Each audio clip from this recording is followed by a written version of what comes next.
我表弟23歲創業，開咗一間咖啡店。身邊嘅朋友新年都去晒玩，但係佢選擇一個人留守喺咖啡店。原本有3個拍檔並肩作戰，但係依家淨係得返佢孤軍作戰。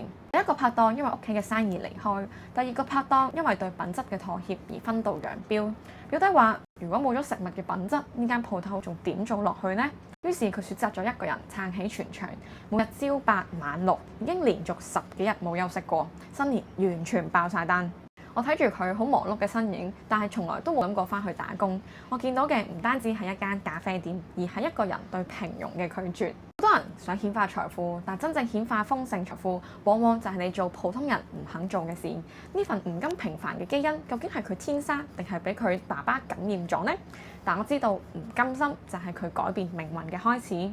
如果你喺舒適圈度掙扎，睇下佢20幾歲嘅身影，你選擇安逸定係選擇有熱誠嘅未來？如果你嚟到江門，記得過去角落咖啡士多去支持呢位熱血嘅青年。